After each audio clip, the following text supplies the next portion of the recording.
Good evening. My name is Louis Kyriakoutis. I'm the director of the Albert Gore Research Center, and thank you for coming out this evening. So on behalf of the Albert Gore Research Center and Middle Tennessee State University, I welcome you all to this important event. First, I want to welcome our distinguished guests and participants, Lyle Hughes Watkins, Sylvester Brooks, Dr. Phyllis Hickerson Washington, Dr. Michael Mcdonald, Dr. Vincent Windrow, Andre Canty, and Ariana White. I welcome you all, and I'm very grateful for your participation this evening. Thank you for sharing your experience, your learning, and your insights with us tonight. I also want to thank our sponsors and partners who have made this possible by providing resources and other help. Thank you to the Center for Historic Preservation, the Distinguished Lecture Committee, the Office of Equity and Compliance, the Office of Intercultural and Diversity Affairs, the Africana Studies Program, the Department of History, the Scholars Academy, and MTSU's Mu Zeta chapter of Omega Psi-Phi. Finally, a generous gift from the LaRoche Family Foundation has underwritten the video recording, live stream broadcast, and closed captioning of tonight's symposium. We at the Albert Gore Research Center are very grateful for all of this support. I especially want to thank Sara Kelis and Donna Baker, the Gore Center's outstanding archivists whose insight, creativity, skill, and energy have made this happen. Thank you both. It's an honor to call you colleagues. I'd like to end with a story and a final thought. The story concerns Fannie Lou Hamer, the Mississippi civil rights leader who led the Mississippi Freedom Democratic Party to Atlantic City in 1964 to challenge the white supremacy of the regular Mississippi Democrats. The Fannie Lou Hamer who ran for Congress on the Freedom ballot and who led the 1965 congressional challenge, which helped propel the Voting Rights Act through Congress and into law. On a sweltering Thursday evening in May of 1969, Ms. Hamer was speaking to a biracial group in Holmes County, Mississippi, in the county courthouse. They were gathered to prepare for elections in this desperately poor Delta County. They were hoping to use the ballot to achieve a measure of justice in their community. And this is what she said to the group. The whole world is watching us today, and I want you to know something, black and white, and especially to white America. You can't destroy me to save your life without destroying yourself. From 1962 through 1964, 45 churches were bombed and burned in the state of Mississippi. And I want you to know something. Every time a church was bombed and burned in Mississippi, it was a little piece of church falling off of every church in America. The work that we are doing here is all about us. We gather here today to commemorate 50 years of African American student activism at MTSU, 50 years of students holding this institution accountable to its values of inclusion, fairness, respect for seeking the truth, respect for human rights, and respect for justice. But what we do either builds us up all together, or as Ms. Hamer said, breaks us up a piece apart. So thank you for being here.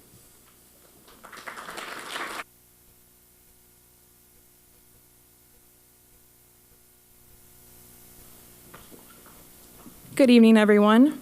My name is Sara Kelis. I'm one of the archivists at the Albert Gore Research Center, and I just want to thank you all for being here this evening. I really love seeing all of your faces.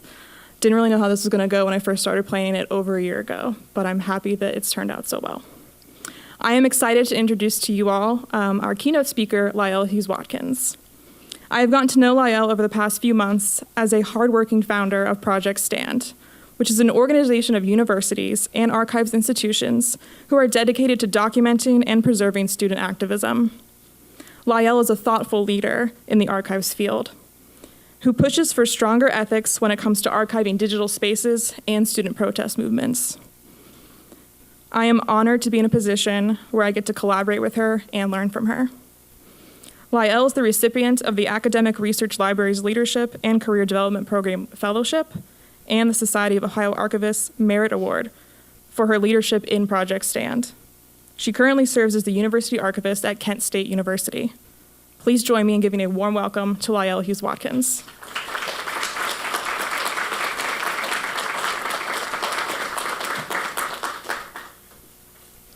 Sarah's trying to make me cry already. We can't be doing all that.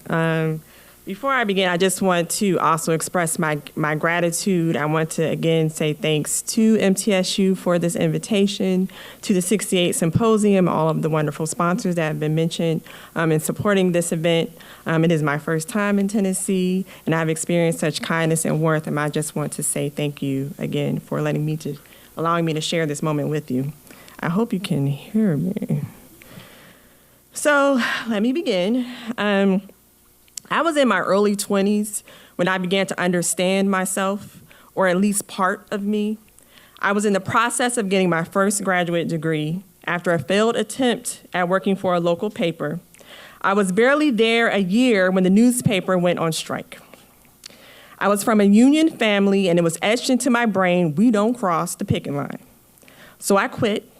I had become disenchanted with the entire scene, as I rarely saw anyone that looked like me in the office. I felt isolated. The reporting barely covered my community, except for when they wanted to cover the scary South Side of Youngstown. Black stories, my stories, were practically absent. I decided to go back to school and research the history of the Black press.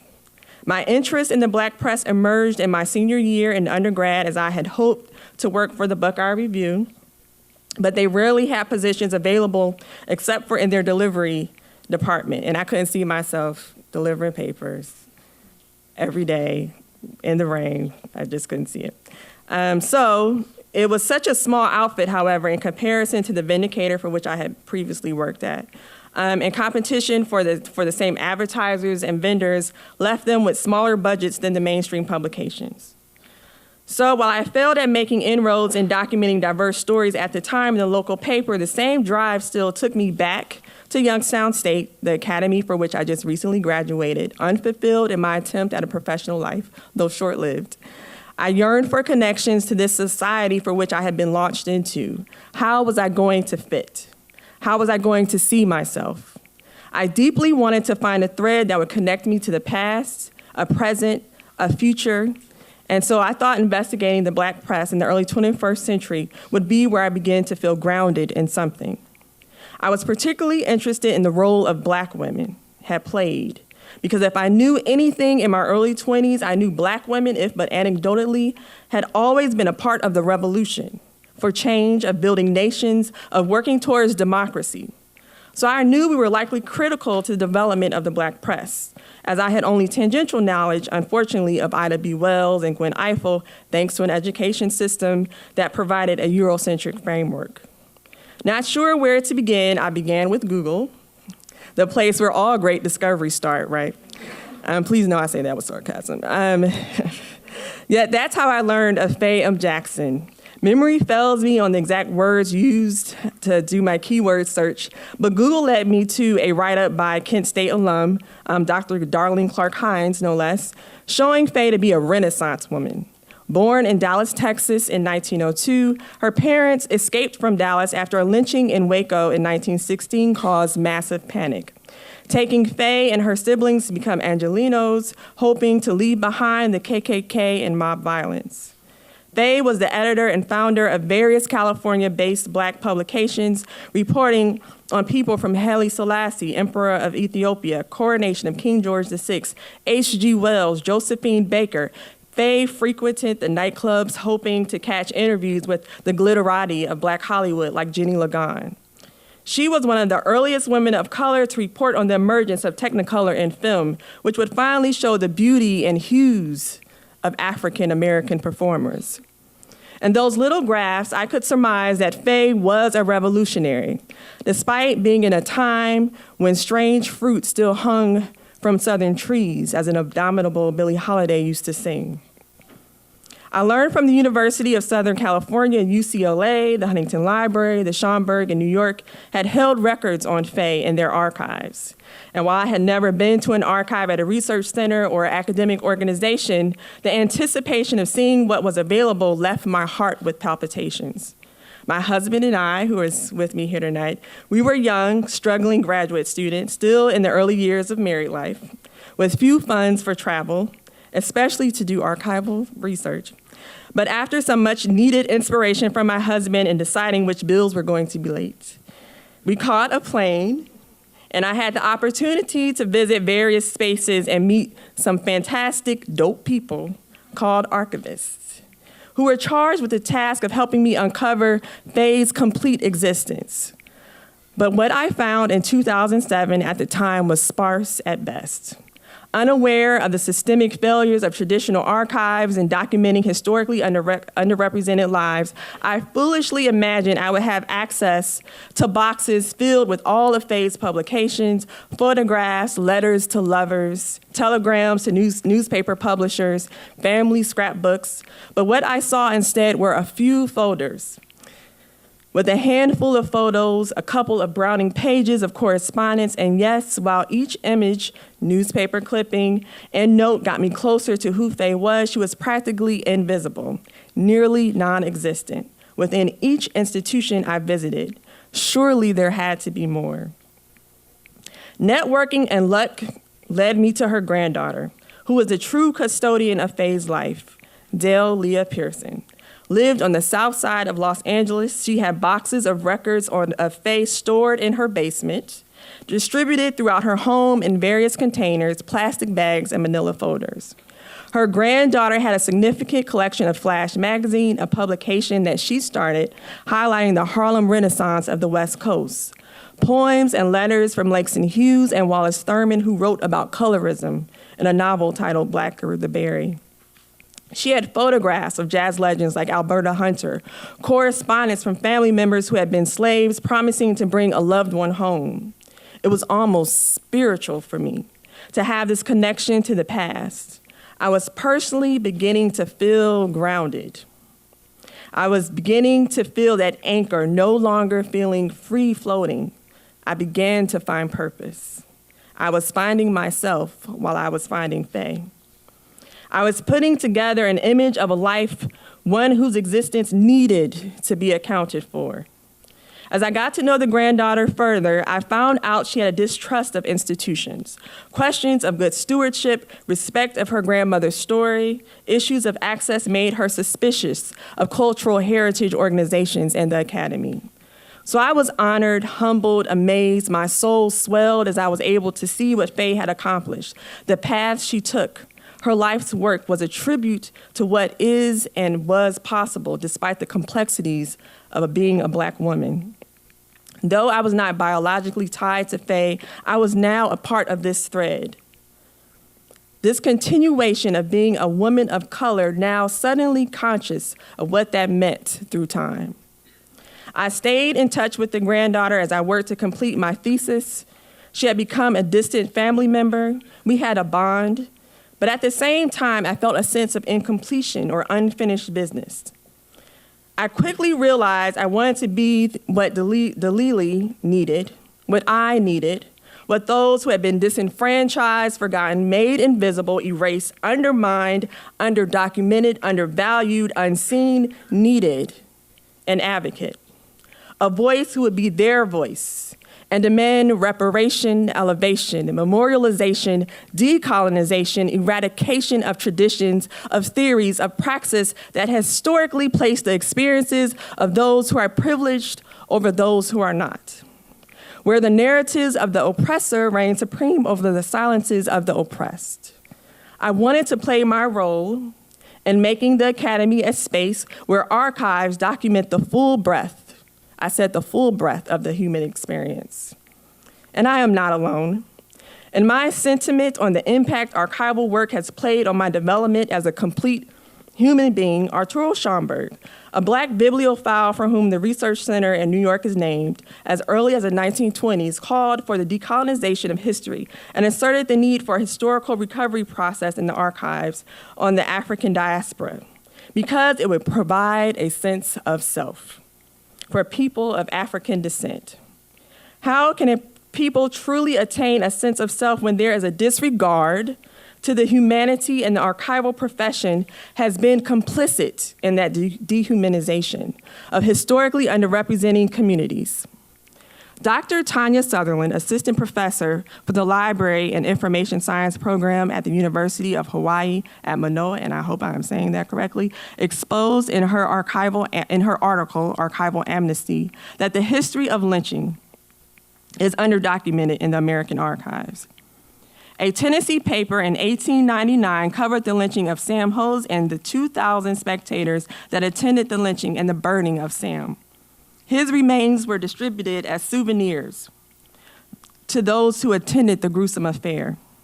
Sutherland notes the coverage of lynchings in newspapers to the creation of invitations, photographs, and postcards utilizing the images of Black Death provides actually a dearth of archival evidence, and yet the role of the archives has been to extend amnesty to its perpetrators by refusing to document these human rights abuses. As part of my decision to become a memory worker, I joined together archivists, scholars, historians, academics, and activists interrogating the profession, the archives profession, who demand that we acknowledge and reconcile with our past. Though painful and horrifying at times, it is this reconciliation that can, in part, begin with the humanization of vulnerable communities through archival repair. The inclusion of our experiences, the accountability of perpetrators of human rights violations through documentation, and that includes student activists who believe the lionization of Confederates or the Confederacy is a reminder of a violent past. Their efforts to challenge these monuments also deserve inclusion in the institutional record, because this too is a form of accountability. So when we talk of accountability, we inevitably must talk about our historians, academics, and researchers, and in this particular case, those whose scholarly endeavors provide an analysis and interpretation of the Confederacy and the Civil War that followed. The discourse often includes tensions on the central reason for the secession of Virginia, South Carolina, Mississippi, Florida, Alabama, Georgia, Louisiana, Texas, Arkansas, Tennessee, and North Carolina to create the Confederacy. Arguments on states' rights and taxation and slavery are central to the argument, but The Atlantic in 2015, in an article by Ta-Nehisi Coates, used the documents from the Ordinance of Secession from 1860 to 1861, documents submitted by the participating states to communicate their rationales for secession. And there was a strong consensus on the need to preserve African slavery. Mississippi. Our position is thoroughly identified with the institution of slavery, the greatest material interest of the world. Its labor supplies the product, which constitutes by far the largest and most important portions of commerce of the earth. These products are peculiar to the climate verging on the tropical regions. And by an imperious law of nature, none but the Black race can bear exposure to the tropical sun. These products have become necessities of the world, and a blow to slavery is a blow at commerce and civilization. Alabama. The election of Mr. Lincoln cannot be regarded otherwise than a solemn declaration on the part of a great majority of the Northern people of hostility to the South, her property and her institutions, nothing less than an open declaration of war for the triumph of this new theory of government destroys the property of the South, lays waste to her fields, and inaugurates all the horrors of a San Domingo servile insurrection, consigning her citizens to assassinations and her wives and daughters to pollution and violation to gratify the lust of half-civilized Africans. Virginia. The people of Virginia, in their ratification of the Constitution of the United States of America, adopted by them in convention on the 25th day of June, and the year of our Lord, 1788, have declared that the powers granted under the Constitution were derived from the people of the United States and might be resumed whensoever the same should be perverted to their injury and oppression. And the federal government having perverted said powers not only to the injury of people of Virginia, but to the oppression of southern slave-holding states. Texas. The people of Texas, by deputies and convention, assembled on the 4th day of July of the same year, assented to and accepted said proposals, and formed a constitution for the proposed state, upon which on the 29th day of December in the same year, said state was formally admitted to the Confederate Union. She was received as a commonwealth holding, maintaining, and protecting the institution known as Negro slavery. The servitude of the African to the white race within her limits, a relation that had existed for the first settlement of her wilderness by the white race, and which her people intended should exist in all future time. Her institutions and geographical position established the strongest ties. Her and other slave-holding states of the Confederacy, those ties have been strengthened by association. Tennessee, in my opinion, is one of the unique states amongst the 13 initially voting no during the first secession vote on February 1st, 1861, rejecting to leave the Union. But a second vote held in June after a call for soldiers by Abraham Lincoln, 105,000 voted to leave, and 47,000 against, and then became the first to rejoin the Union at the end of the Civil War. So how do we reconcile this narrative with how we see ourselves as a country? What ties us all to these moments? What is our individual identity amongst this history? Well, I recently learned in preparing to speak with you today that I had an enslaved family member that was a part of the labor of a plantation in Barber County, Alabama during the years they belonged to the Confederacy. Henry Harvey was born in 1848 and died in 1934. He lived in Spring Hill, Alabama, now known as Mobile, Alabama, until his departure with his master to Anniston, Alabama in 1874 to take care of his horses. Henry was 17 years old when the Civil War ended. The Comer plantation from which he lived on leased convicts to build the family fortunes as they had made their wealth as cotton manufacturers. Stories of dogs being allowed to attack their slaves have been part of the documentation remaining about this plantation. I hope to do some additional research this summer or next summer. I hope that I will be able to bear witness to Henry Harvey's story. Or is his story buried? Is his life unaccounted for? Whether he was a sinner or a saint, is his story as a slave, a father, a son, a husband, a black man who lived under the Confederacy documented? Was he a soldier? Are there stories of his children, his wife? Was Henry Harvey freed, or did he die enslaved? Or does the oppressor, those in power who are therefore powerful, the only voice that I shall hear in the archives are the experiences of all the slaves on that Comer plantation in Barber County secured in time? Will I bear witness to their calls for freedom under the bars and stripes? What will the archive of the Academy say? But I can continue to do my part. I can continue to help scholars, researchers, struggling graduate students like I was find purpose through discovery of voices that speak to their existence in the world. As the first African-American university archivist at Kent State, I have worked to explore initiatives that investigate the complexly rich, multifaceted, diverse stories of our organization. Filling in the gaps of our institutional record has been critical, helping to create sustainability and longevity within our institution archives. Upon my arrival at Kent State, I was asked, with some repetition, where were the Black students during the events of May 4, 1970? An event that led to the death of 4 white students and the wounding of 9 others at the hands of the National Guard, in the midst of an anti-war rally against the invasion of Cambodia. The narrative looms large over the university, and yet for years we didn't intentionally account for or address the impact or the role of this event on Black students. Myself and other archivists like your Sara Kelis and Donna Baker have the opportunity to make sure cultural heritage institutions, academic repositories, and other traditional archives look at the silences and not provide conjectures or apologies, but that we establish intentional means to assist in shaping memory, one that accounts for Latinx, the trans community, African Americans, differently abled, indigenous identities. They deserve, no, actually require inclusion in this country's story of struggle, triumph, despair, innovation, war, peace, and unity. And I'm going to fast forward because I know I'm running off low on time. So we are uncovering and rediscovering and identifying narratives on students' pushes toward equity and social justice, vulnerable identities. We are working to democratize, memorialize, and repair what has transpired for centuries in the archives.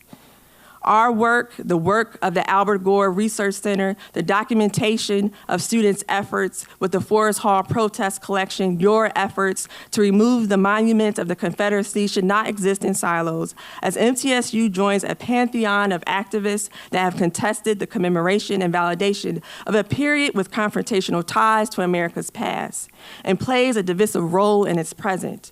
The Forest Hall records, along with so many others, are creating an online space where the archival collections at academic repositories on student activism from vulnerable communities are centralized, with the hope of establishing a heightened awareness of those resources, igniting conversation, scholarship, and to help those who venture to do the work have a clearer understanding of the development and future of our society. So tonight, I'm excited to be with you in this space. Our bodies will serve as an archive. We will bear witness to experiences and testimonies of those who have come before us, who are fighting alongside you now.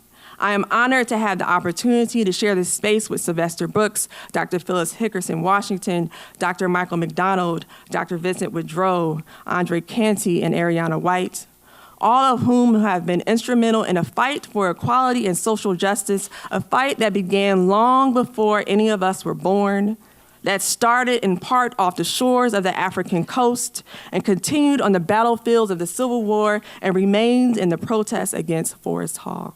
Thank you.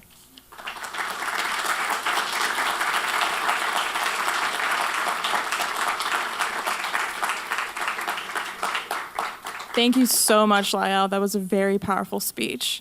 We're going to get our panelists set up, so we'll start the panel discussion in just a few minutes. All right, I think we're ready. Can everyone hear me? Yes? Awesome. I'm going to introduce my co-moderator and then go down the line and introduce our panelists, and then we'll get started. This is Barbara Scales, the awesome Barbara Scales. That's her official name. She is the director of the June Anderson Center for Women and Non-Traditional Students, and she is currently pursuing her Doctor of Education from the University of Tennessee. So yay her. Hello, hello. And now for our panelists, I'll just go down the line. First up here to my left is Ariana White, who is currently a senior at MTSU in the Africana Studies program. She was a leader in the most recent wave of protests against Forest Hall as a member of the Talented 10th Student Activist Coalition. She also led silent protests to support the Black Lives Matter movement and to gain support for the formation of a multicultural center on campus. And then next we have Dr. Phyllis Hickerson Washington. She graduated with both a bachelor's and master's degree from MTSU in the early and mid-1970s. As a student, she was a charter member of Alpha Kappa Alpha sorority that began in October 1973. She then went on to work in education, including positions such as director of MTSU's Minority Affairs and the coordinator of secondary instruction for Rutherford County Schools. And next we have Andre Canty. He went to MTSU for part of his undergraduate education before transferring to the University of Tennessee for his bachelor's in English literature. He was an active member of Students Against Forest Hall during the 2006-2007 academic year. He has taught Black history and digital storytelling to middle and high school students, and he currently works for the Highlander Research and Education Center. He has also written for several publications, including the Knoxville News Sentinel and the Huffington Post. And next we have Sylvester Brooks, and he's probably going to hate me for saying this, but he is certainly the reason we are all here tonight.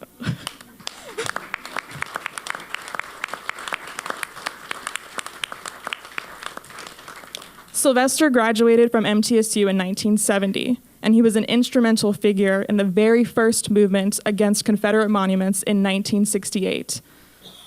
On October 21st, 1968, 50 years ago, he wrote a column in the student newspaper called Dixie, What Does It Mean? And so our first question will be to him in a little bit about that column. He went on to work in legal services for the United Automobile Workers, and he came to us here all the way from Ohio, and we are very pleased to hear his story tonight. And then next we have Dr. Michael Mcdonald. He received an associate's and a bachelor's degree from MTSU and was elected the university's first Black student body president in 1978. He has served many roles in his career, including lawyer, minister, and university professor. He also served as the administrator of elections for Nashville-Davidson County for over a decade. And finally, but certainly not least, Dr. Vincent Windrow. He earned his bachelor's in industrial management technology from MTSU, and as a student, he was a key player in asking the administration to remove the large bronze plaque of Nathan Bedford Forrest from the Keithley University Center in 1989. Currently, he's the assistant vice provost for the Office of Student Success here at MTSU.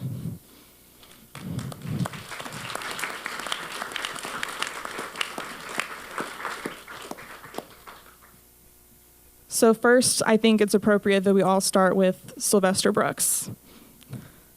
Sylvester, can you talk a little bit about that article that you wrote in the student newspaper 50 years ago? Why did you decide to write that article? First, I'd like to thank everyone for coming, and the Gore Center, and your work, Sarah, and all of the panelists, Ms. Baker there. 1968. I don't want to take up too much of time, but we have to look at what was going on in 1968. In 1968, there was a war in Vietnam going on. Young men like yourselves here, we didn't know whether or not we were going to be in college, we were going to be in a jungle somewhere, thousands of miles away. We didn't know whether or not it was appropriate to be in that war or a war for civil rights in this country. And that's how I viewed it, quite frankly. And then, we came across the Tet Offensive. And they had been telling us all along that we were winning the war, right? And this thing would be over, and yada-da. And then all of a sudden, the Vietnamese and the North Vietnamese and the Viet Cong created this massive thing all over South Vietnam. And then we knew that this thing was not going to be over anytime soon. So that was over our heads. And then we had the sanitation workers strike in Memphis. And Jim Lawson, Reverend Jim Lawson, invited Martin King to come to Memphis. They had been working together in Boston University, sitting across a table, and Mr. Lawson had been to India and had been working with civil disobedience. And so he said, we need you to come to the South and mentor and train people for this journey we're about to go on. Forego a graduate school, if you will, and come south. And he did that. But he was the one, I said that to say this, that he was the one who invited Martin to come, asked Martin to come to Memphis. And Martin did. And so then we know what happened after that, the following weeks. And then, we took that blow, and all over the country there were rebellions, some people say riots, other people say, all over the country, everywhere, it seemed as though. And we were trying to get our balance back again, right? And so I was also involved with the Young Democrats, and so were dealing with Bobby Kennedy, and as a presidential campaign going on that year too. And so we got involved with that and was pushing through that. And then 4 months later, less than 90 days later, he was assassinated in early June. So we had to regroup again. Then the Olympics came that summer, right? And we had Tommy Smith and John Carlos with the Black Power salute, at the Olympics, and they were banned from the Olympics. And just as a young man before him named Muhammad Ali had made his point, and he suffered as well. And a young man in your generation, quarterback for the San Francisco 49ers, right. Colin Kaepernick, is in the same situation, and we need to have an outcry for him too. So all of this stuff was going on. We had this Democratic convention in Chicago, and it ended up in a rebellion there over the anti-war movement. So a lot was going on. And then we even had a man going to the moon, you know. So, and then after all of that, we woke up one morning, and we were in the middle of the Dixie stuff then, and Richard Nixon was president. And it was like a slap in the face after all of that we had gone through that year. That was all in 1 year. And so here we are, I'm a freshman here on this campus, and going into my sophomore year. And we were trying to figure all this out, you know, we're trying to make sense of all of this. And so, you know, we tried to make sense of it, and to some degree we succeeded, some degree we didn't. But in the middle of that election, because she mentioned October the 20-something, 21st, 23rd, you know, a few days later, that was the presidential election, and like I said, Nixon was elected president. So we went about the business of you talking about the getting to what your question. Why? It was time, and we had gone through a lot.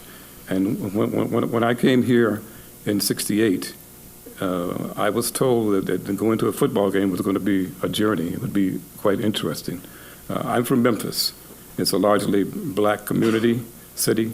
I think it's the only city in America, area in America, where you have over 1 million people, where the majority population in the city is majority black, and the majority population in the county is black.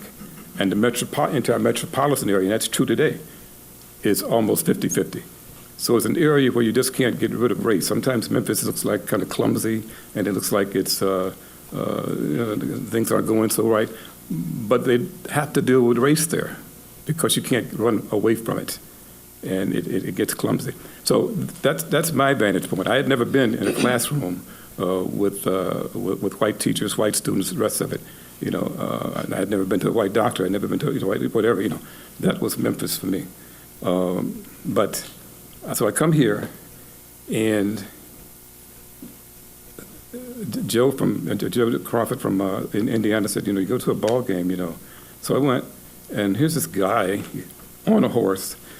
People are waving Confederate flags, you know. They're singing Dixie. The band is going on. People are having such a good time, and this guy's supposed to be some former general from, you know, from long gone, a long time ago. And I'm thinking all this stuff we've gone through this year, and what is this? What is this? You know, and so that was the premise of it. It was time.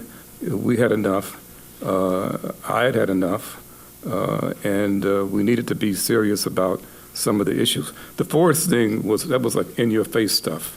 You know, we really wanted to get to the thing beyond the forest thing and get to the issues that were confronting people across the country and on this campus. But that was in your face, and it could not stand. So we tried to deal with that. Yes. That's amazing. Thank you so much for your bold courageousness. Thank you so much. You know, we've heard so profoundly what Mr. Brooks just stated, and it seems how amazing how things go full circle, almost as I was listening to that. But I also want to hear from the rest of the panel, what was your experience generally like as a black student here at MTSU? It can start whomever. I'm going to go first. Can you hear me? Okay, I'm good now. So for me, there was I was here around the early 2000s. So there was another war going on at that time, the war on terrorism, quote unquote. It's when Bush was in office. So there was also a time where there wasn't a major movement in terms of race. It was also kind of like a sense of color blindness, right? I'm an old head millennial, right? So at this point, a lot of us grew up with, with TV, music, all kinds of media with every cast and crew was all multiracial, right? So that kind of gave us well, not me, but it kind of gave a lot of people a false sense of progress, right? So before we found out about Forrestal, it was more around microaggressions, right? More than anything else, nothing really major in terms of race.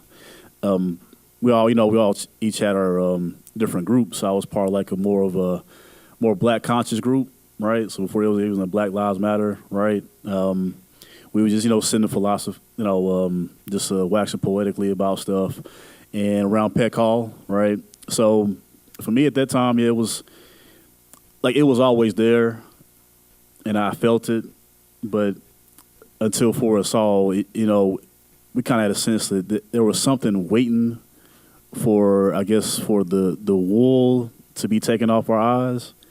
So it was okay up until then, and then once we found out, then we started to realizing that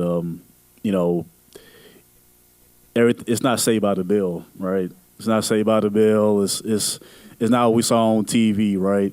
And because of that color blindness, it kind of made a way for people to see that as a way of progress. I'm colorblind. I don't see race, right? And that was going on when I was in college before we found out about Forrestal.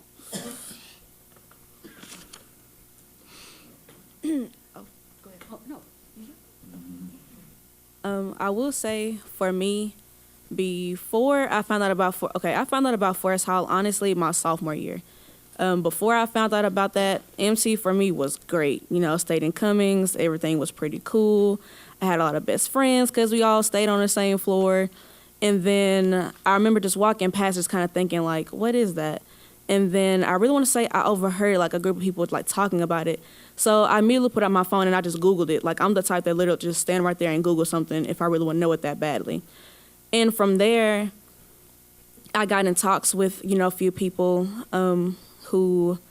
I got involved with NAACP my freshman year. So at that point, I talked to some people that was in NAACP to ask them more about the history about it. I talked to the advisor, who was Dr. Millicent Nelson. She told me a little bit more about it. And at that point, it's kind of like, oh, no. Like, you have to do something about that. And then at that point, that's kind of sort of for me when everything kind of changed. Like the veil it was pulled off basically because, you take that tribute pledge and you're just like, yeah, you're here for it. And then you slowly start to learn about the skeletons in the closet and you're just like, what did I just sign up for? Also, sophomore year, what really kind of got it started for me, I had a white professor put his hand in my face and tell me I don't talk to people like you. So with that for sure, it was kind of like, oh. And I never told my mom about it until probably about a year later, because if I would have told her that then, she would have snatched me out of NTSU a long time ago. Just to give you a little background about me first, I am from a small town, Shelbyville. Unlike Memphis, I grew up in a predominantly white town, predominantly white high school. But I remember watching on TV the civil rights movement, students and adults being sprayed by the fire hoses, being bitten by the dogs. My mom and I, and I'm an only child, we sat there and we watched it on TV. And I begged her to take me to Nashville. Young people were in this movement because young people don't have fear. And I begged her to take me to Nashville so I could be a part of the movement. And she looked at me and she said, "Don't you know dogs hurt when they bite? Don't you know those fire hoses hurt?" I said, "I don't care. I want to be a part of this." Well, Mom didn't take me. But a girlfriend and I did go to the local drugstore, and we sat down and we ordered a hamburger. And we ate, we were served with no problems, and we ate our hamburger. And I came back home and I told my mother what had happened. And she said, "Don't you know they probably spit in the burger?" I said, "Well, you know what? It sure was good." So my freshman year was mandatory integration. A freshman year was a very scary year. Sometimes I felt like the only black student in the hall and was not treated very nicely.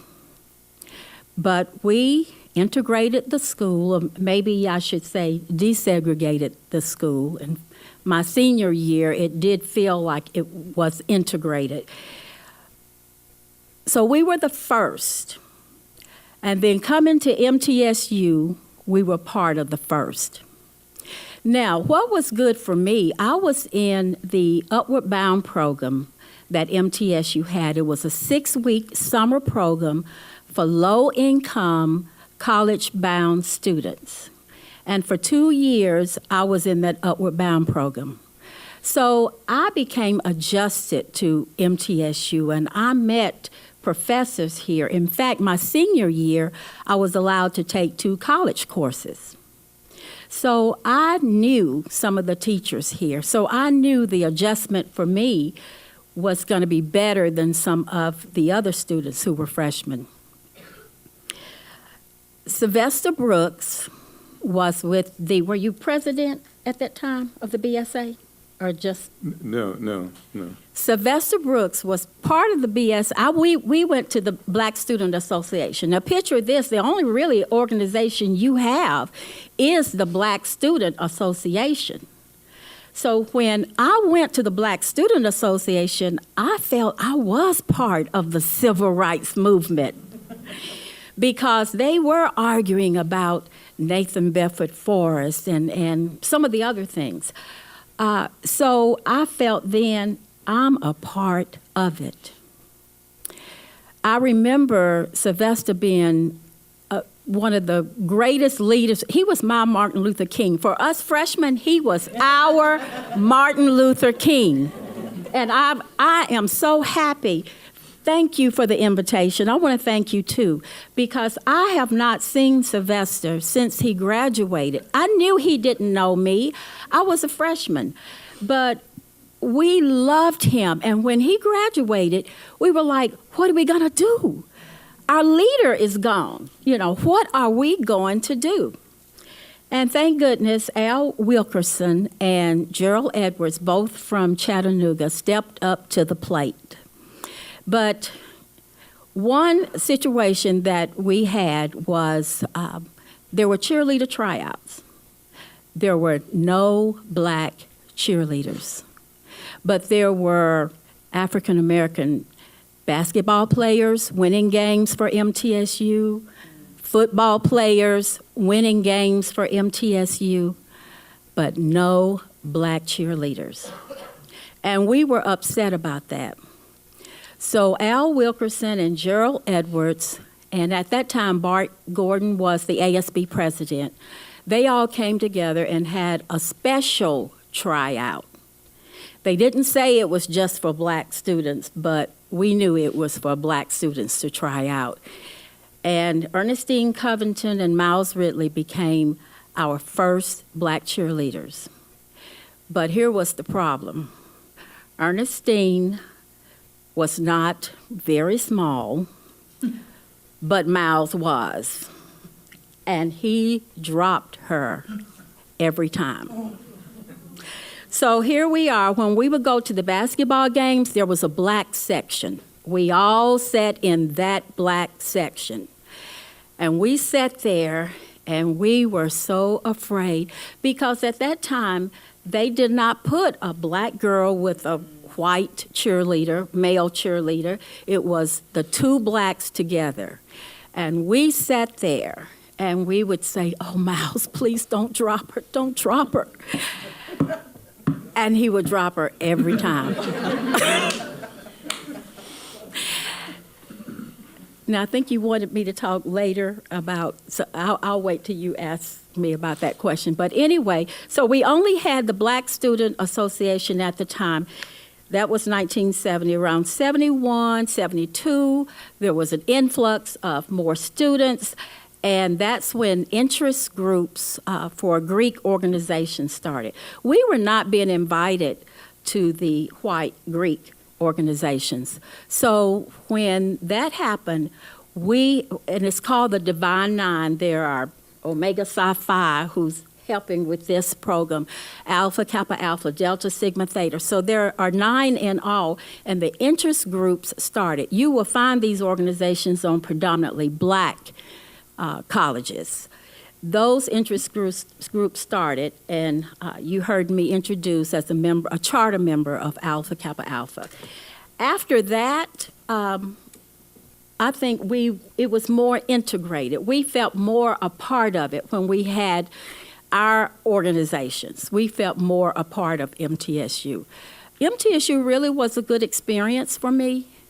But as I said, I think it was one reason is because I had already spent 2 years, 6 weeks on this campus. Thank you so much, Phyllis. Phyllis, you talked a bit about the Black Student Association, and I was wondering, Sylvester, if you could talk about the founding of that organization and its importance to the community at the time. Well, going back before the Black Student Association, there was an organization in 1967. I came here in 1967. I was 16 years old to freshman orientation. When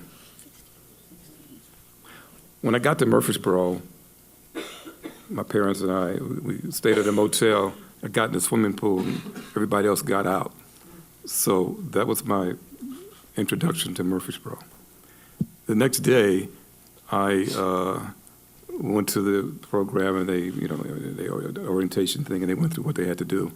And they divided us up into groups, and I kept looking around this big room, and I couldn't see, all of you would be a mystery, and there was no one black. And I kept looking, and finally I saw Robert Rucker. Many of you may know Robert Rucker was a professor here, and it's been a lifetime friend. I talked with him this morning. So then we went to our dormitory, Smith Hall. They had assigned us to the 3rd floor, an interior room on a corner. It had no windows. It was block, concrete block, small, but like a cell. I didn't know too much, much about it at the time. So, then my roommate came in, Eric Starks from Chattanooga. 4 Starks went there, and he was furious. And he went down to the resident administrator, and next thing we knew, we had a different room. Put it that way. So that worked out. But he was a sophomore, and so he had more clout even in the freshman dorm. But anyway, I'm going through that, and she was talking about the organization, so I'll just skip along. The first organization when we founded was CUBE. It was called CUBE. It meant creating understanding by effort. And Don Coleman, and I want to mention some names. Don Coleman was like our mentor. He was an older student. Older meant probably he was 25, And so we sort of, I could see him still with the pipe and, being calm and cool and collected. And we were, a little irritable, but he was always steady, that kind of thing. And so we established this organization called CUBE. It was biracial. It was largely black, but it was biracial. And the point of the organization was to say, we're here on this campus, and we're going to be seen, we're going to be heard, we're going to be involved, and we're not going to be pushed over in some corner. And so we got involved with a lot of things. A young lady named Brenda North sang just like Dionne Warwick. She won the Veterans Talent Show that spring. We got involved in the community. CUBE established tutorial programs in Holloway community there and the academy, the Bradley Academy. And the people in the English department helped us with that. We put on Christmas parties for the children in the community. Bob Rucker was the Santa Claus. We had essay contests for the children also in that community to do various things. And, so we got involved in what was going on in that community. We had conversations, black and white, about what the issues were between us and among us.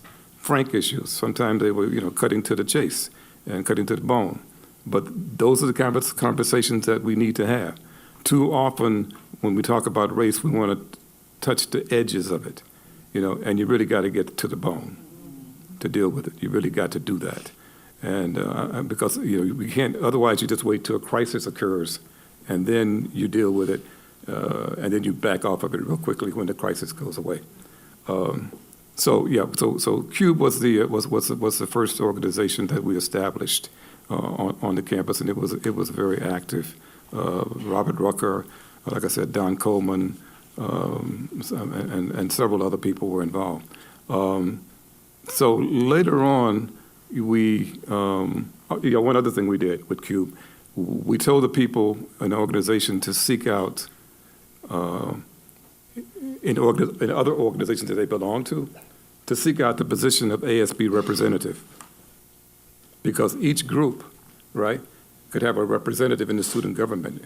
So if you belong to, whoever the band group, you belong, so our objective was to create a small coalition of students that would be a block of votes in the ASB when an issue came up, which would be useful when the Dixie thing came up. We did it on purpose.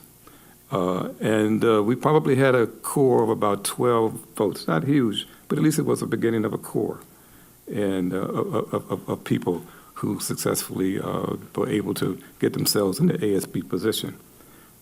I will admit that I did run for an office one time, and I did it just for the fun of it. I ran for the Senate, right? I got 37 votes campus-wide, and I was very pleased with that.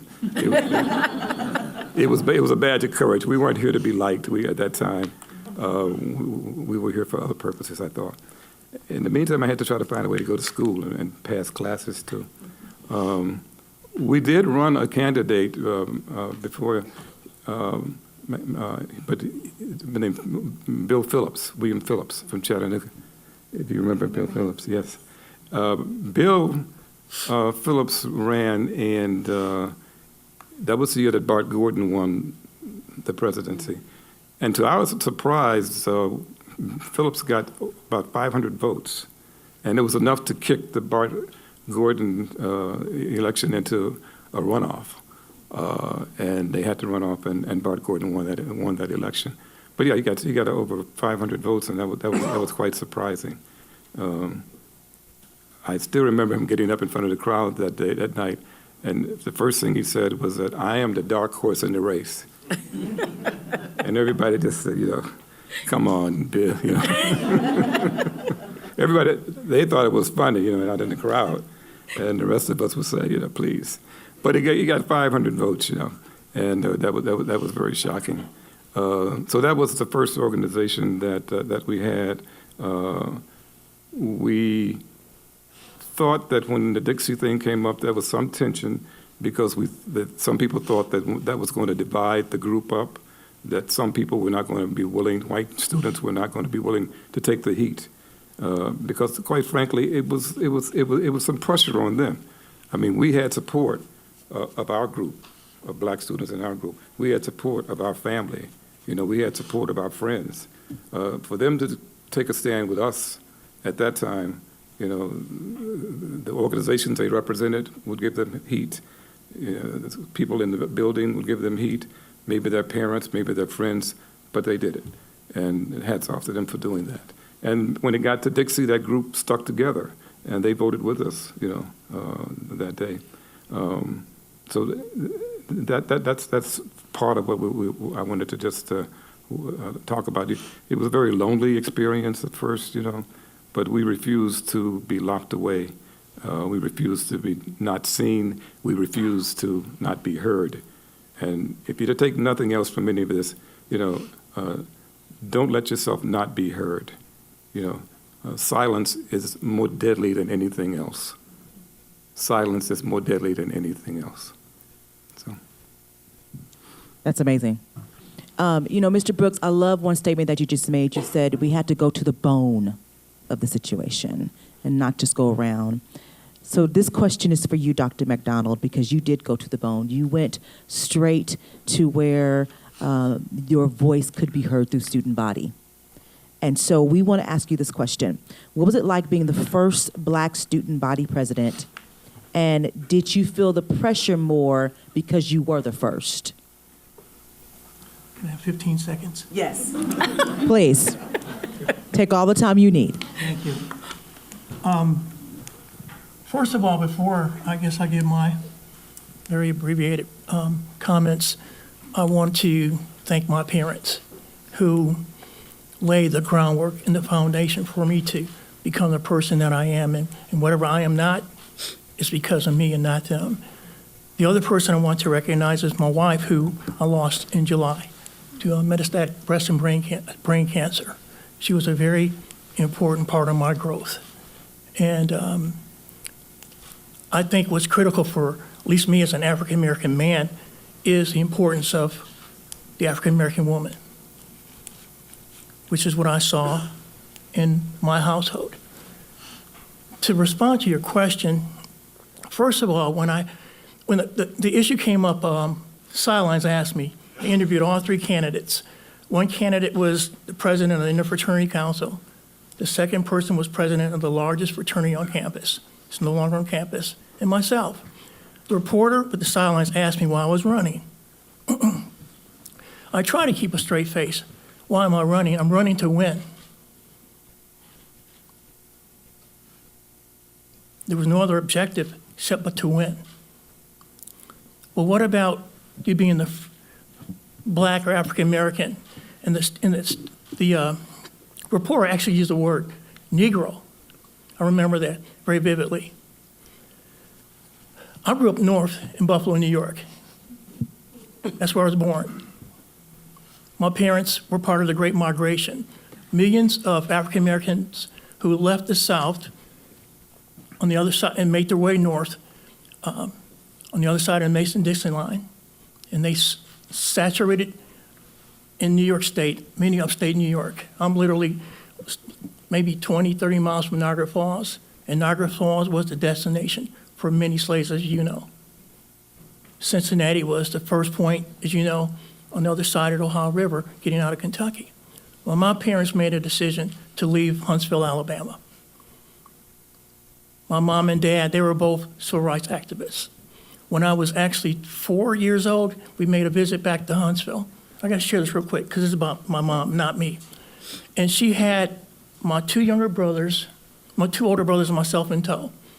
She got on a city bus in Huntsville, Alabama, which was segregated at the time, in 1956. In fact, it was during the time of the Montgomery bus boycott. 1956, the year I'm born, I'm a toddler. My mom gets on the bus with my two older brothers and myself. She takes a seat on one of the first seats she can find and sits down. And by the time she gets to my grandmother's house, who was the only person on the street that had a phone, her phone was blowing up. My mom's name was Catherine. Did you hear what Catherine did? My mom had no clue. She'd never thought once about it. And that was the ideology I had. My mom said there would be people who will challenge you and say you're too black. There will be people who will challenge you who say you're not black enough. You have to decide that you're a man. So when I walked through a door, when I went campaigning at the KA order with the Confederate flags, it just happened to be a candidate that was black, period. And you're right, we did take it to him. The Sidelines refused to give an endorsement. Now, I've learned something from politics since then. An endorsement can go either way. It depends on the endorsee, okay? So, if it's somebody's not very popular, you don't want to be on their coattail. So the reality was, even though we did not get the endorsement, because we had organized so well, and I learned how to organize from my mom and dad. My dad was a union person. Learned how to organize.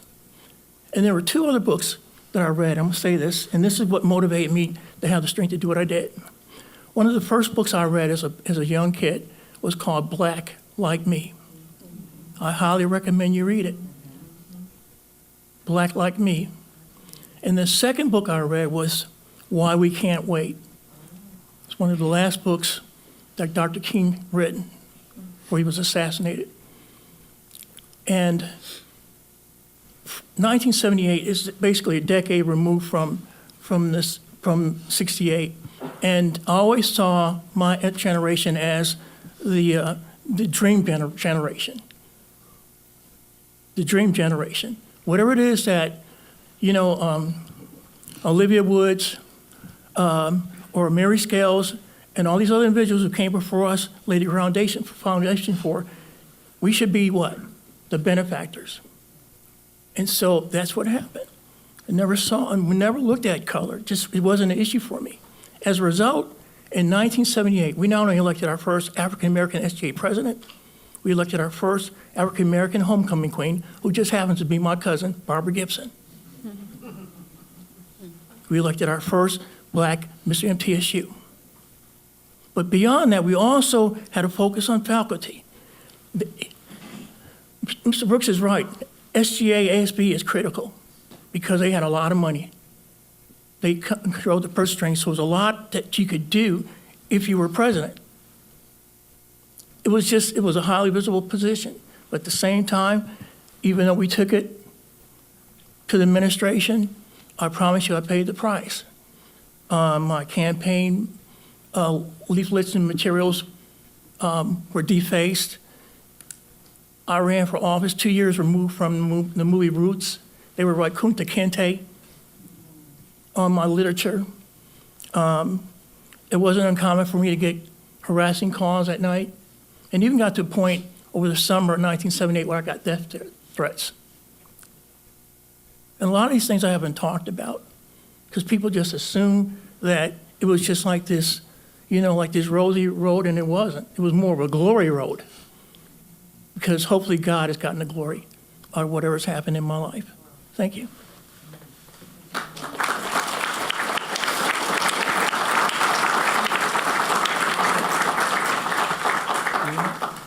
Thank you so much, Dr. Mcdonald. I want to ask a question of Dr. Vincent Windrow. I'm sure all of you have realized now we have nearly every decade represented since the 1960s here. And slowly, each of these wonderful people have chipped away at racist symbols at MTSU.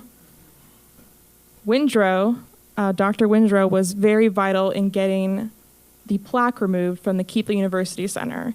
It's no longer there, but there was a 600-pound bronze plaque of Nathan Bedford Forrest on the outside wall of the Keithley University Center, which at the time was the student union.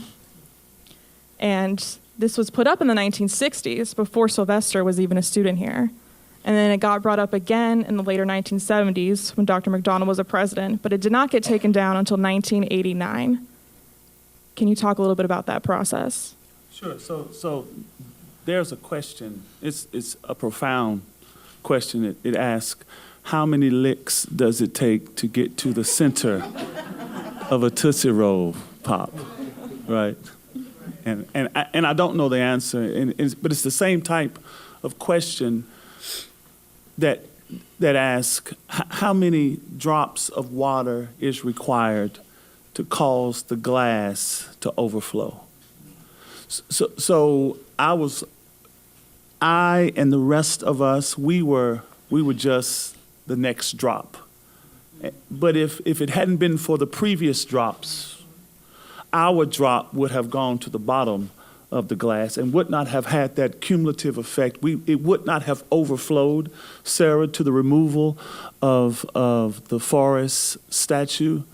So I didn't know anything. I'm from Murfreesboro, right? I'm an urbanite. I'm from the big city, right? I'm from the borough, and so I knew a whole bunch of folk. I was senior class president at Oakland High School, and so I knew a bunch of folk, and so a lot of things just were not obvious to me. I was oblivious. I wasn't woke, right? And even though I wrote my senior paper on Malcolm X, it was more of a literature discovery more than a consciousness. But I wondered, what is that, who is that, and why is he up there? And so I asked a couple of my older Omega Psi Phi fraternity brothers, and they said that was General Nathan Bedford Forrest, and this is who he is, and that's when I first heard about Sylvester Brooks. I heard about Forrest and Brooks at the same time, right? And so we began as a group to talk about it. I worked for the sidelines. I was a sideline columnist, and so that fall in the first issue of the sidelines to welcome the students, the new students to MTSU and the returning students back to MTSU. I wrote a column, and it was about Nathan Bedford Forrest and his welcoming all of you students to MTSU and back to MTSU. And I went into some of his history and what that felt like and really what that meant, right? Not just what it felt like, but what does it mean that you would have him up there? What does it suggest? What are you saying, right? How does that draw the circle wide enough to include folk who aren't white? What are you saying? And so following that, we contacted Dwight Ogleton. Dwight Ogleton at that time was the president of the NAACP chapter here in the city, and he was very instrumental in this campus receiving an NAACP charter. And so we mobilized, we galvanized the current vice chairman of MTSU's board of director. He was my roommate at the time, Darrell Freeman. He became the co-founder and faculty advisor to the first NAACP chapter. I was the co-founder and charter president. And so it began to happen. It began to happen. And it was a mixed group. And that's the power of advocacy. Since I've been at MTSU, one of the things in coming to MTSU on my vision statement in my interview, one of the things I wanted to do was to make sure that we establish a safe zone program for the LGBTQ community, right? To make sure we draw the circle wide enough for all of MTSU's students, right? The power, I can stand up here all day long and talk about what we need to do for black men. But when someone who isn't a black man, who isn't black, advocates because they understand that it's wrong, that there is injustice, that it's unfair, that is exponential power, because you expect me to say that black men are missing out, or black men are being marginalized, or black men are being discounted, or black men are being left behind and left out. You would expect that from me. Why? Because I'm a black man. But when someone who is not the victimized stands up and says, you know what, psh, he's right. That there is so much power in that. And so there were white students with the majority black students who railed against the presence of Nathan Bedford Forrest. And I remember I was the president of the NAACP. One of my frat brothers, Chris Taylor, who is an attorney in Memphis, we were the ones who were sent to the president's office to speak to President Sam Ingram about removing the Forrest statue. And I remember it. It was this big old black chair. It was a big black chair, and President Ingram, he was sunken in that black. The chair was about this big, right? And he was sunken in that chair, and it had a big presidential desk, and it was almost overwhelming. But I had thought through it all right, and my money shot was. Mr. President Ingram, there is a school of thought on this campus that believes that MTSU does not care about its black students. Well, in no uncertain terms, President Ingram disagreed, and very powerfully, and suggested that he didn't care about that particular school of thought. So that conversation didn't go anywhere, right? He gave us the shot. I appreciated it. We had the meeting. We left. And we continued to galvanize and mobilize, and we continued to contact other people, and we continued to pick up steam. And we had meetings outside, and we called in the national NAACP, and all of this stuff was going on. Dwight Ogleton, he was telling us that to be careful and don't go outside by yourselves and walk in pairs or walk in groups, because the stuff that was under the surface had begun to bubble up, right? It was always there, but there was nothing to provoke it. And when we brought up the issue of removing the forest statue, it began to appear. And it wasn't appearing like it was weak or meek, but there was some strong opposition and strong resistance. And I remember it was at the end of the semester, and I get this phone call, and it was Dr. Ingram. And I don't remember if we had any contact between that meeting in his office when he was in that chair and the time he called. He said, "Vincent." I said, "Yes, President Ingram." He said, "Go on campus. I have an early Christmas present for you." They were taking down the Nathan Bedford Forrest statue.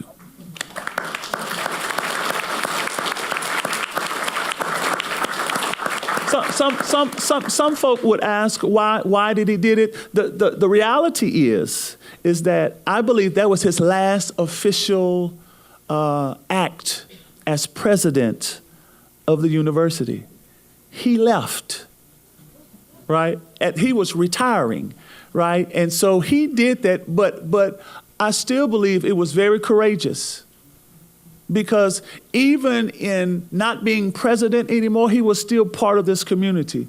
And so I saw him at the dedication of the science building, and I said hi. I said, I'm Vincent Windrow, and he nodded. But I went back and I wrote him a note, and I got his address, and I mailed it to him. And I complimented him and thanked him for his courage in doing what no one else had done. He too was one of those licks. He too was one of those drops of water that may have been the last, but it wasn't any more important than the rest of those drops of water. So when we talk about advocacy, do your part. When we're talking about calling for justice, do your part. It makes all the difference in the world. Thank you.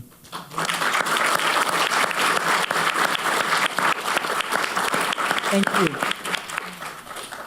It seems like each one of you have had profound and courageous acts that you performed while you were here. Sylvester Brooks is my hero. Motivate all of us, right?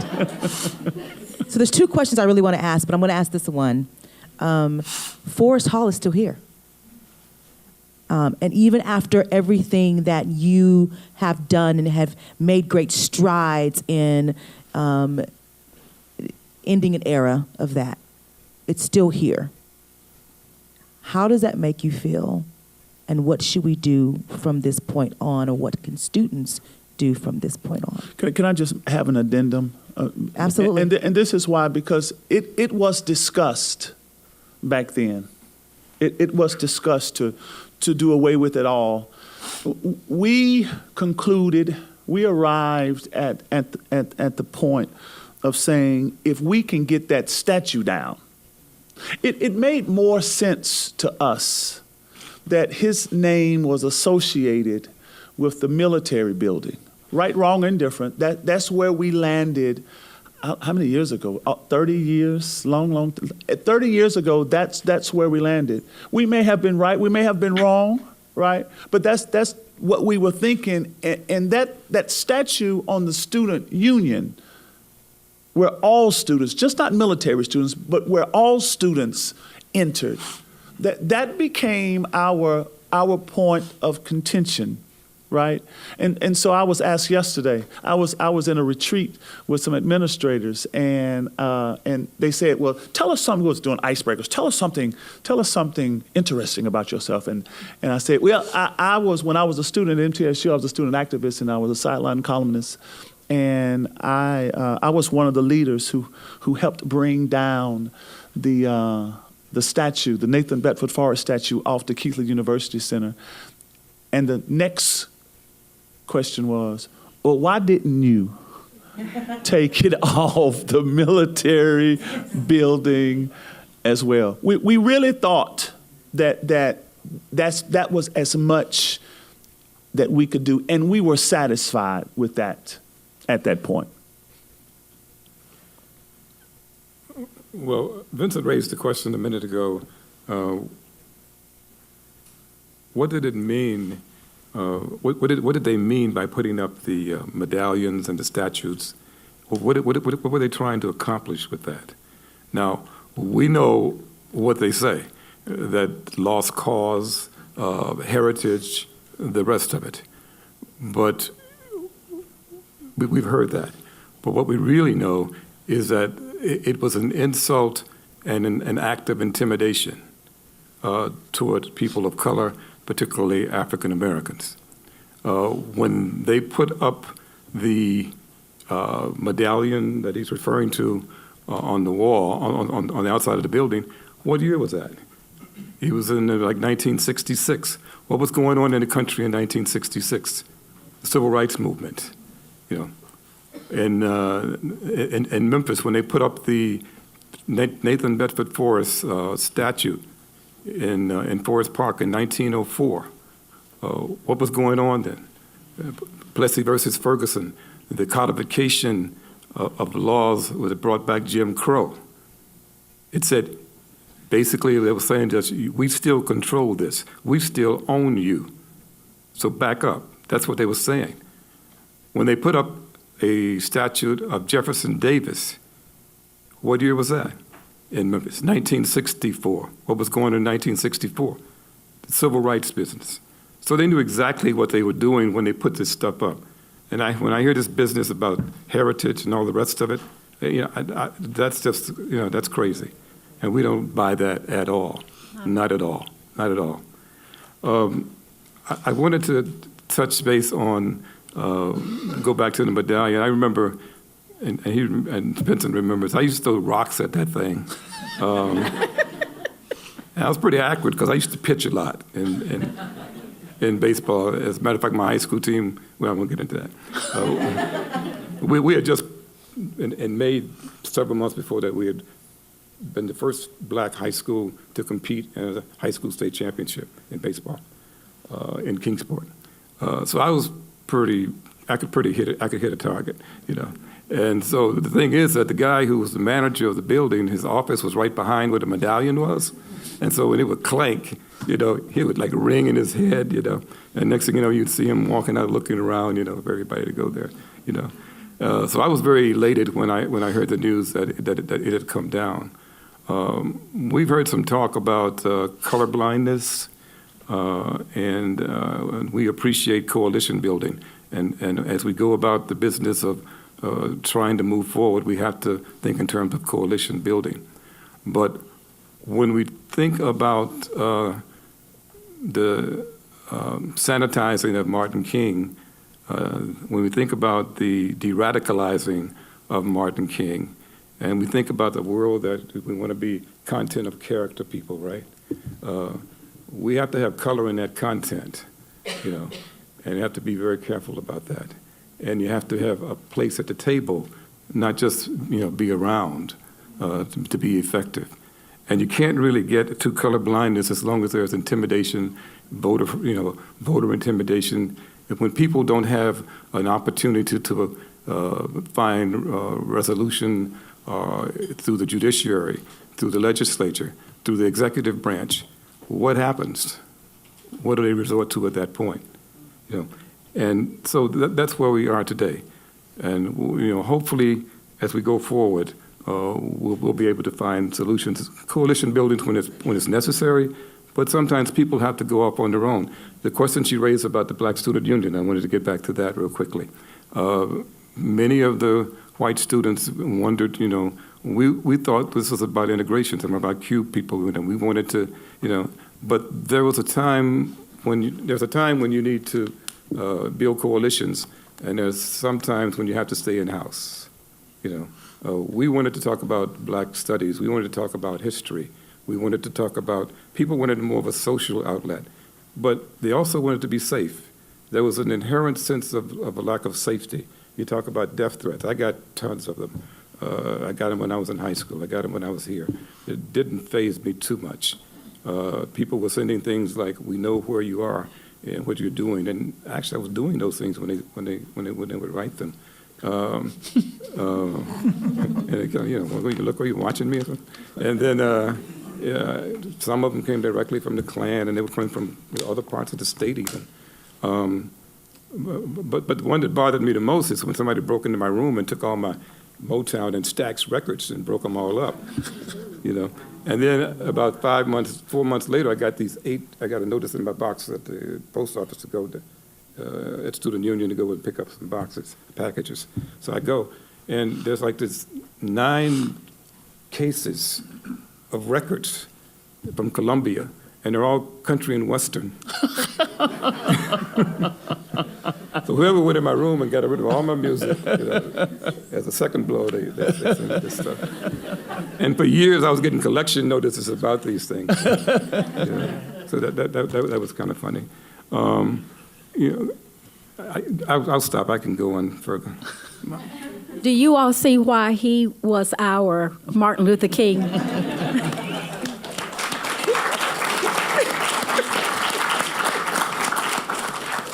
And you talk about chipping away. We keep chipping away.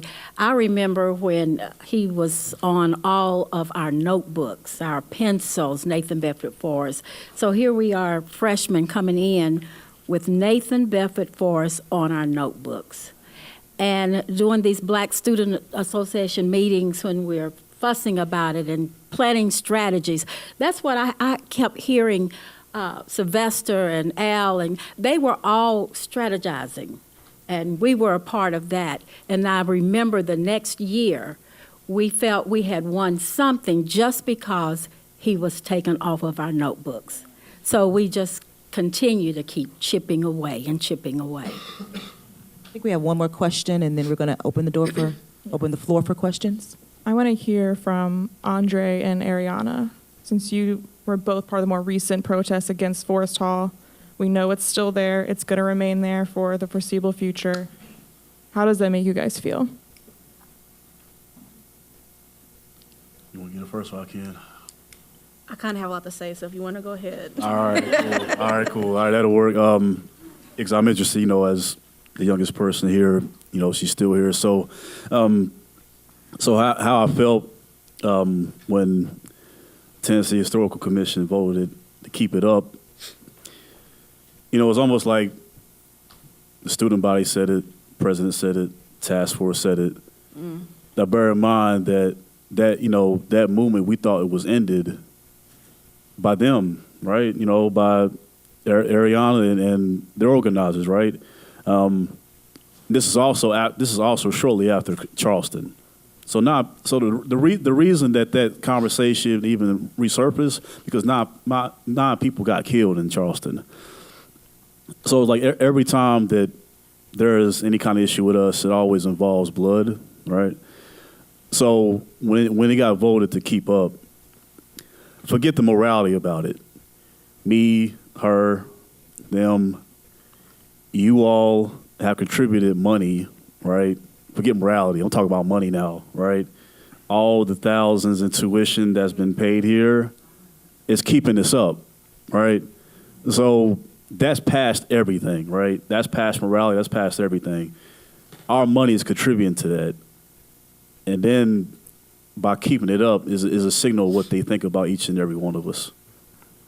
And that's a lot, right? That is a lot. That is a crime within itself, right? So as far as it being up for the foreseeable future, this needs to be national, right? It needs to be national. What was done here, what is going to be done here, needs to be national, right? The people's feet need to be in the fire about this, right? Politicians, leaders, and everybody, because if this remains up, it's going to be a hard conversation for students of color or even adults who have been a part of that to tell our children, should you even come here? That's a hard conversation to even have, I'm glad I went here, but after a while, if this remains up for my children, my grandchildren, can I tell them to be here or not, right? That's our conversation to have. All right, I'm not telling anybody to make a whole exodus away from MTSU. I'm not suggesting that. Not now, right? But there needs to be a hard conversation about where students of color go for their schooling. So we have that conversation too. Can I say one more thing on this? The question comes up, where do we go from here? I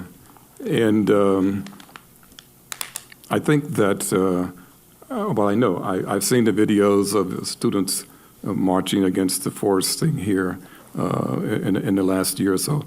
I've heard your arguments and taken,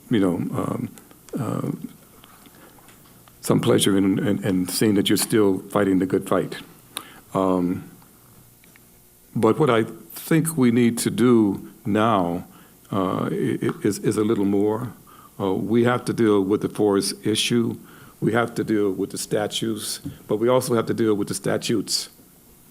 We have to deal with the law. We have to deal with the things that make these things possible and the people who make these things possible. I would like for you to think a minute and just, what is the white supremacist agenda? Just write it down. When they find out what it is, Google it, whatever you have to, write it down. Where do they stand on health care? Where do they stand? What is their position on public education?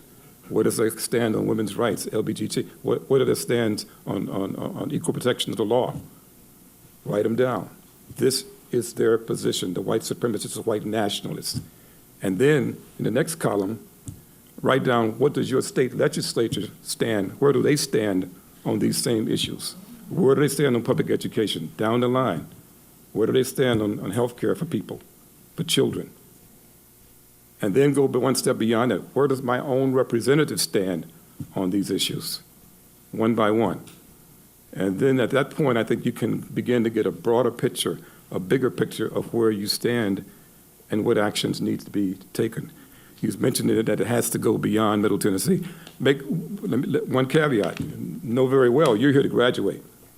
You're here to get a degree. You're here to get all the kind of assistance that Mr. Vincent can give you with this group. We want you to graduate. So you can be very busy with your activism, but do it and graduate too, okay? Right. But, we need to look at these issues. Again, the statutes have to go. We have to make those things go. They're an insult to everybody here, black and white. And they reflect back on a time and they represent a heritage of hatred. That's what they represent, a heritage of hatred. When Memphis took down those statutes, apparently they got a little smarter than the lawyers in Nashville. And they took them down, and they went around this Tennessee Historical Commission and got it done. So what did the state legislature decide to do? They decided then to attach to the appropriation bill a piece of legislation that took $250,000 from the city of Memphis that was going to be used for their bicentennial, okay? 200 years of history to be celebrated, but they're going to withdraw it because of 4 years of whatever they don't like. We told you to do this, you don't want to do it, we're going to punish you, And then this same legislature, someone proposed a resolution, say, we want to put this resolution in front of you that says we as a body oppose white nationalism, white separatism. Excuse me. And it died right there. Right there. No debate, no nothing. They killed it. They couldn't even make a statement that they opposed white nationalism in 2018. That should tell you something. We've got work to do. We have work to do. And the same legislature, when it came up time to recognize some AKA people who had done positive things in the community, these same legislatures declined to do it, a resolution. And then when they got flack from it, they ended up passing the resolution, but they refused to put their names on it. So we have work to do. You've got to march on this campus. I mean, you have marched on this campus. You also need to march in the voting booths. Yes. And you got to get people, and you got to get 10 people with you, get them registered. If it's not this time around, 2 weeks from now, 2020, you got to start working now. You got work to do. Yeah. And you got to pay attention to what's going on in these state offices and what they're doing there and what your local legislators are doing, because it will and it does affect your lives and our children's lives for years and years to come. We've been dealing with this forest issue for, 50 years, right? Yes. What they're doing in these legislatures can affect you and your children for years and years to come. Pay attention to it. Don't ignore it. But graduate. For me, and I may use some trigger words in here, so I apologize in advance for that. First off, I have to start off by saying I feel very disrespected that the name is still up here. When we first started fighting the fight for trying to change the name, we did our research. We figured, we found out how long they've been trying to change the name. We looked into the strategies of what they did. We tried to see if we could do the same things, what could be tweaked a little better. We reached out to Black faculty and staff, and Pastor Vinny, I do apologize personally for not reaching out to you, because, we had some Black faculty that was telling us, don't do it. You're trying to graduate. Just go to school, do what you got to do, go home. But for me, I came in August 2014. So that July, George Zimmerman got off. 2 weeks before classes started, which hit me more than anything, Mike Brown was murdered. That honestly changed my life. So by the time I got here, I joined NAACP. That's the first thing I did. I knew that I was going to try to make somebody's change. And then with the Forest House situation, I remember we would be up, we were up at each other's apartments at 2 in the morning, when they had the forums going on, writing questions, making them sound so strategic, so that way when the reporters couldn't, attack our questions, we made it sound, what's the right word, respectable as possible, oh, wow, they're educated, nah, we're in college, we know how to talk. But the fight for that in general was just really hard. And the fact that it is still up is just so disrespectful. For the people that were at all 3 of those forums, especially that second forum changed my life, for sure. I'm from Nashville. I've never, ever had a racial encounter until I came down here and learned about forests. That second forum was just, I was ready to transfer. I got called nigger, banana bread, porch monkey sounds were made at me. I had a whole man on an oxygen tank spit on me. But we got put out for chanting Black Lives Matter after the people behind us were saying we couldn't do math, we can't read, we can't write. We were 19, 18, 19, 20. You think that our patience was that high? Personally, for the people on this panel, I don't know how you all have so much patience to deal with the name calling like that. Because I personally know the moment his spit landed on my shoe, I immediately started walking up to him, because I'm I know that that's an older white dude. I shouldn't want to hit him, but at this point, you just spit on me. We gotta fight. And one of my friends literally grabbed me by the back of my shirt and carried me out of the room. I was almost kicking and screaming out of there. And I earned the nickname Firecracker off of that. But it was just so, I saw Murfreesboro for its true colors that night. That night, Murfreesboro showed its true colors to me. And it's after that, I started paying attention to how many Confederate flags I saw on the front of the trucks, back of the trucks, the flags. Just a week ago, actually, on my way from Nashville, up here, down here, a Confederate, I have a Black Power Fist plaque on the front of my car just because I'm Black and I'm proud. A Confederate truck tried to run me off the road 8 different times. When I had to get out of the fast lane, get into the slow lane, they followed me into the slow lane. So I had to do all these kind of stunts to get the car in front of me so I can get the plaque number. I called the cops. I didn't know what they were going to do while we were still on the road, but I did file a police report. I will be prosecuting since I do know who they are. The detective won't reach back out to me. I've called at least 7 days in a row. So tomorrow, I'll be taking extra steps to see what I can do about that. But this all like stems into, again, what Mr. Brooks is talking about, the hatred that is built within this, within this city. A lot of y'all don't even know, like Nathan Bedford Forrest never even really like came close to here. He like rolled past or something like that. There's literally no historical real context to why he should even be here. But when you look at the dates that they put the building up, or when they named it, it was on purpose. And when you start doing your research and you realize that, you're just like, oh, no. So we did all this work, the strategies, reaching out to Black alumni, reaching out to Black faculty and staff. We tried to reach out to prior activists, but I wouldn't blame them. They didn't want to come back on campus. They didn't want anything to do with it. I don't blame them. After that second forum, for a long time, you couldn't pay me to even talk about it. But when first of all, Senator Bill Ketron, because at this point I'm naming names, he sat on the task force, and your duty on the task force is to be as neutral as possible. Even if you have your mind made up, you don't display that to anybody. He basically sponsored the Tennessee Heritage bill that basically made it from the Tennessee Historical Committee need to have half the votes to make a change to 2/3. So how can you sponsor that bill, get it passed, and still stay on the task force? So at that point, we're looking at McPhee like, you gonna kick him off, or do we need to kick him off for you? So it was one part of time when we first got started. I don't remember which forum that was at, but we marched to McPhee's house from the KUC.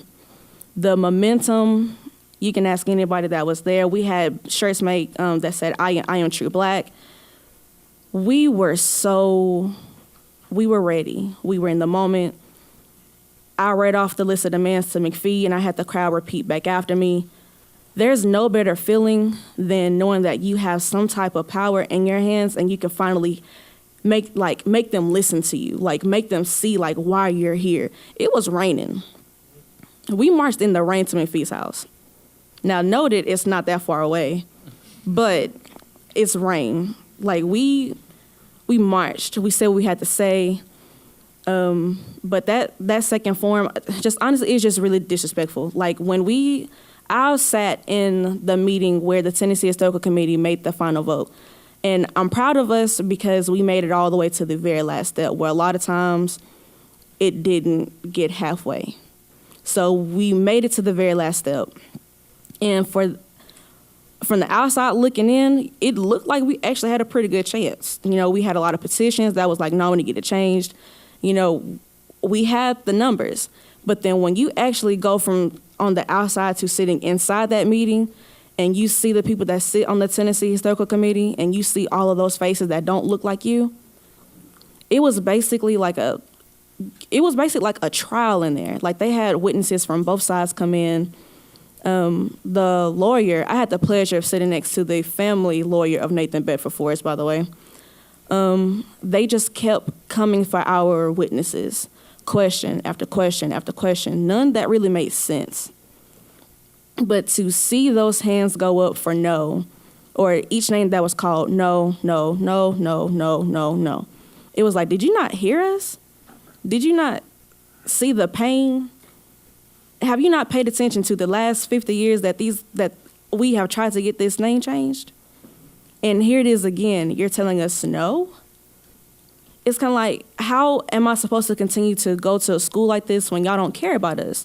And at that point, I literally just kind of felt like, and I still do, that they just don't care about us. We are simply another number to them. We are simply just another number to them. And to me, that is truly disrespectful. You use our Black people to win the basketball games. You know, y'all use us for a whole lot of stuff here. It's 2018. Like, within that True Blue Pledge, it talks a lot about diversity. MTSU has probably by now the top percentage of diversity for a public university. Yet we still have the first Grand Wizard of the Ku Klux Klan still sitting on our campus. Now, don't know if I'm supposed to say this or not. I don't know. It's been rumored that when the master plan does come out, the building isn't supposed to be on there. I don't know. If that word does come out that they are going to demolish it, I just know I need a lawn chair on the other side of the tape. I don't care if it's February. I will be bubble coated up, two scarves, gloves on. I will want to watch that building come down. Give it a for Ariana, you guys.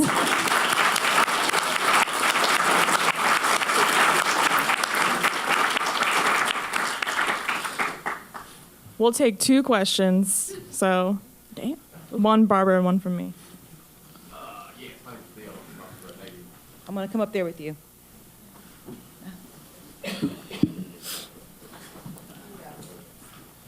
I'm a Murfreesboro native, and I went to MTSU in 1975. I was also here when Michael Mcdonald got elected. I appreciate the information y'all did on the panel, everybody, especially you, young lady. My dad was a janitor here when I was in high school, so I thought I knew a lot about MTSU history. I was wrong. Y'all have taught me a whole lot. My question is going to be to Dr. Hickerson, Washington, because you were Director of Minority Affairs, for y'all that don't know, here for a while. She did a lot of great things. What do you see with what has happened and what can possibly happen now with this current situation as far as MTSU, with the Murfreesboro community? To get more to the point, do you think MTSU is advancing at the rate for Black African-American students and also other minorities, not just us, that it should be at this current time? Well, I think there's always room for improvement. He mentioned that I came back here to work as Director of Minority Affairs, and that was in 1981 to 1987. And there were situations at that time. So we sat down and formed what we call the Biracial Committee. Dr. R.B.J. Campbell, who was a Black judge teaching on this campus, was the chair of that committee. We sat down, we invited Blacks, whites, other ethnic groups to serve on this committee. And anytime there was a concern, it was brought to this committee.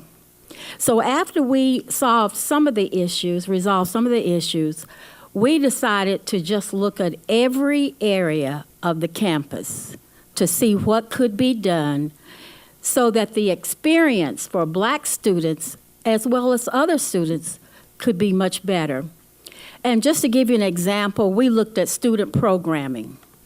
We asked the question to the director at that time, do you have a Black on this campus to speak or perform any other time than Black History Month? Ooh. Can you give us a date that a Black was asked to come other than February? Could not give us a date. So what we did as a committee, we made recommendations. We recommend that you invite Black entertainers and speakers throughout the year, not just Black History Month. And that happened. I don't know if you have something like that now, or maybe you don't even have that kind of situation. But we did look at every area of the campus. And if you have somebody who's focusing and who's concentrating on making sure that every student has the best experience that they can, then I think that's all you can ask for. Any questions over here? I'm coming.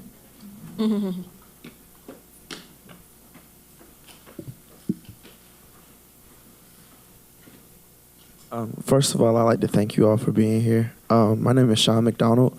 I'm not from Tennessee originally. I'm from Augusta, Georgia. And my main question was, well, in regards to anyone on the panel, I also agree with Ariana as when she said that the whole Michael Brown thing, as well as Trayvon Martin, had basically changed my life growing up as a young Black man in Augusta, or just in America, period. And around that time, my father gave me 4 books, which is like the autobiography of Malcolm X, Things Fall Apart by Chinua Achebe, The Miseducation of the Negro, and John Henrik Clark's Master Teacher.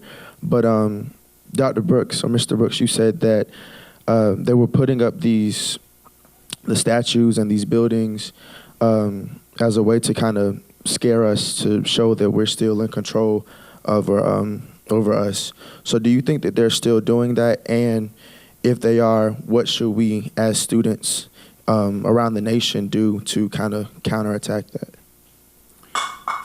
Well, first of all, absolutely, they're still trying to do it. I mean, when you look at the country and you see this whole thing about immigration, and we hear right now about these people moving toward the border, and how is the country going to respond? The administration is going to respond when these thousands of people reach the Texas border.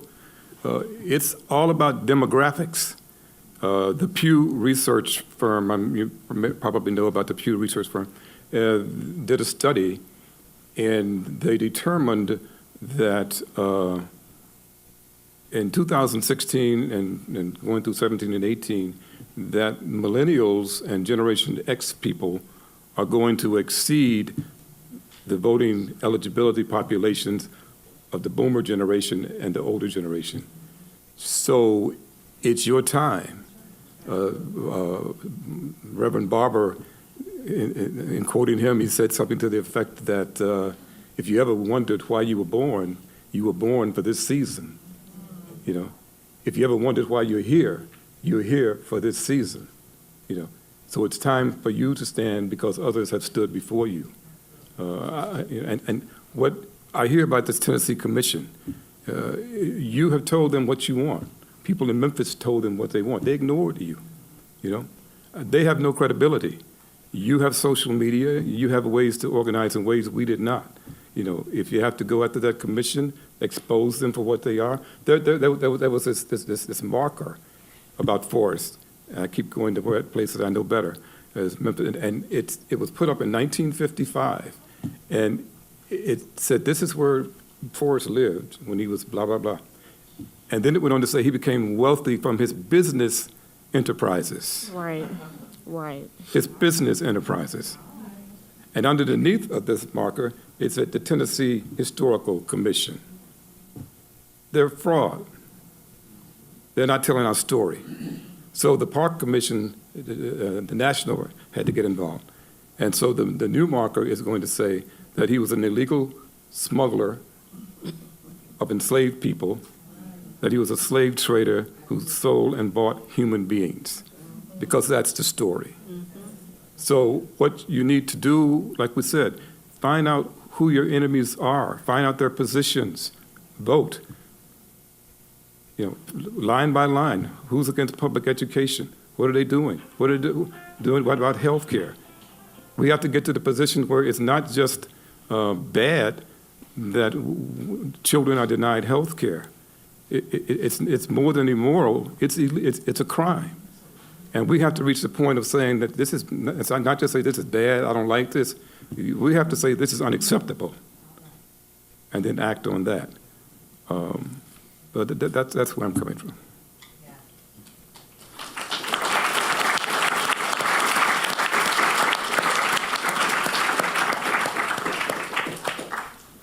Okay, that's all we have for tonight. I know we can go on and on about this. I do want to thank all of our panelists for sharing their very powerful stories.